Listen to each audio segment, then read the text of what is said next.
With all the political turmoil and subsequent rioting that has taken place in France, I thought we'd talk about the remarkably corrupt bent judicial system in France. Because honestly, who wants to hear me bleat on about Emmanuel Macron's economic policies and tax hikes, which are so universally popular that he's decided to dub those yellow jacket-wearing people terrorists. Hopefully the majority of you said, yeah, no, I don't want to hear about that, because instead I want to talk about a case that took place in 2013 that has only recently reached somewhat of a conclusion, one where I actually have encountered victim blaming. Now this was a thought-terminating cliché that got raised many times back in 2015 to 2017 during the anti-SJW and SJW feminist anti-feminist wars. Fun times, I know. During that time, whenever someone made a response video to someone else, a response from another person, a third party if you will, would be, well, you're talking about this issue, but why aren't you talking about this issue? I know it seems redundant to raise it, but victim blaming was quite common within the context of those arguments, which eventually escalated to actually having discussions, which was something many people wanted. I myself have had many rather lovely conversations with people I have disagreed with. Ranting Feminist, or Claudia Brown, is certainly the leading candidate of somebody I did not agree with on a fundamental issue on how to approach response videos. But we've both gotten to a point where we can talk. And actually I didn't mind talking anyway because that's something I wanted to do in the first place, and because I'd moved away from response videos. That's not to say I won't do them again, by the way. If I get one done on me and it is especially amusing, yeah, I'm going to do it. Because honestly, why would I not? For additional lols.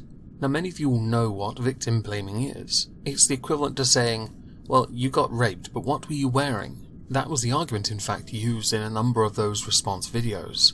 It was a way of using that term so as to imply the police were not exhausting all avenues or options when investigating the crime that took place, by either verifying it in fact happened, or understanding the circumstances in which the sexual assault took place.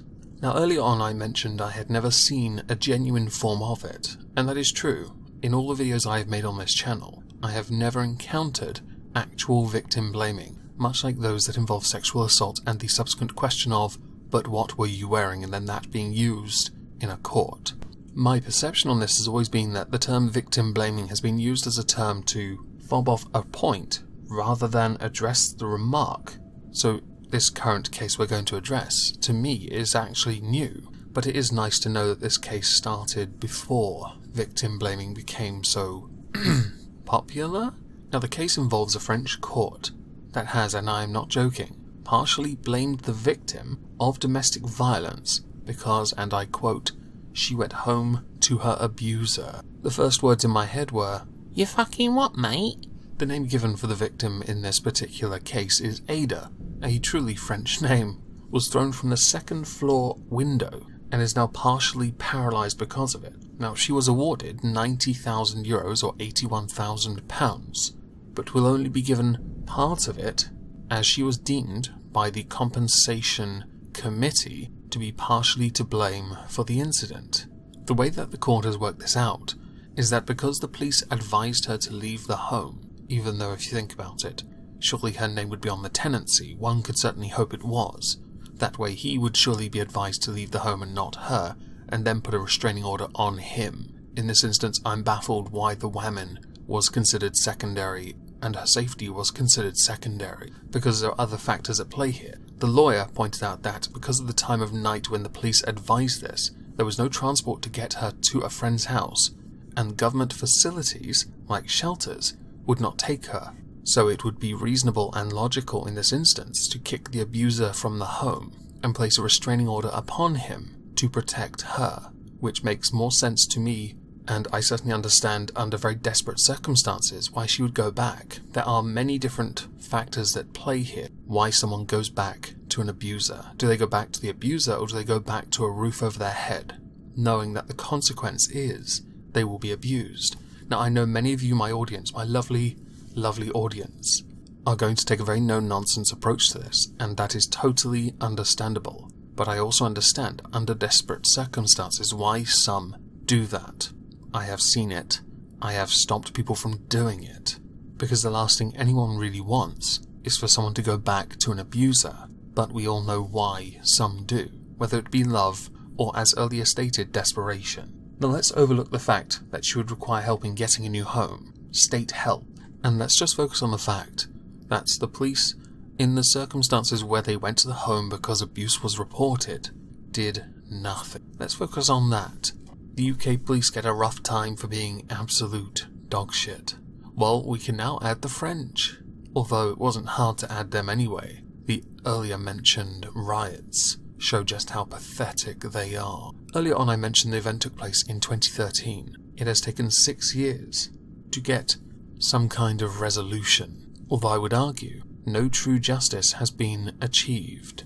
As many of you will have undoubtedly drawn from listening to what I have said, Ada has been a very long-suffering victim of domestic violence. Understandably, within certain cultures and certain communities, it is very hard for someone to leave when they have no understanding of the outside world. Yes, okay, they are partially to blame for that, but they are not to blame for the society at large thinking it's okay to dismiss a victim of domestic violence to the point where she then gets thrown out of a window because their inaction earlier on cost her most of her movement. Granted, the man was sentenced to 15 years. I'm sure he'll be out in 5, which to some people will be considered justice. 15 years is a somewhat lengthy sentence considering the nature of the crime he has committed. 15 years if it is from start to finish. Yes, I actually think that's okay. The compensation part though, now I get compensation committees. I do. I get that they decide how much is owed to the victim, and in this instance, if it is down to the fact that the police did not act sooner, I get it. I personally do not know if 90,000 euros goes that far, especially when you consider this woman is now disabled. That money is essentially what she gets plus possible state handouts unless she's able to work, which I'm not sure she can. There is no indication in the article if that's the case. I have, of course, linked the article below for you. Originally with this case, one judge ruled 90,000 euros compensation, but it wasn't until very recently that another judge stepped in and lowered it to a yet undisclosed amount. Now there is an appeal taking place that will be held in May. I will, when I get the answer for this, and obviously the amount she's instead being given, give you that information. But part of me is slightly concerned here. When you're offered a reasonable amount of money, life-changing to many people, when they say partially awarded, that makes me think she's going to get less than half, which I deem to be unacceptable with the excuse given. It is the job of a lawyer to poke holes in the defence, and prosecution, of course. It is not the job of another judge, in a case that hasn't gone through a trial, to then decide how much compensation someone should get because they've decided to review the case, which makes no sense whatsoever, to then decide that the sentence, the original sentence, can stand, but the compensation cannot, under the guise of, well, you know, you are to blame for this. You went home to this, which I think is, while I understand the point, an unacceptable point. I stand by the notion, and I take the view quite clearly, that this young lady was being abused for a while. The police did nothing. They told her to leave when she could not. They could have slapped a restraining order on him, but they did not. They allowed it to go too far. Yes, she can take the blame for that, but I do not believe that is good enough reason to take money away from her, considering the damage that has been done to her because of the inaction. So I'm kind of accepting the victim blaming as an excuse, but I disagree with it entirely as a valid excuse. If that wasn't clear enough, I thought I'd state it. As a final thing, I'm very much interested to know what you think about this, because there is an air of victim blaming and I don't like it. To me, it devalues the original sentence and places the blame, some of the onus of the blame, onto the victim, which, considering what she has gone through, is not right, and I want to know what you think about that.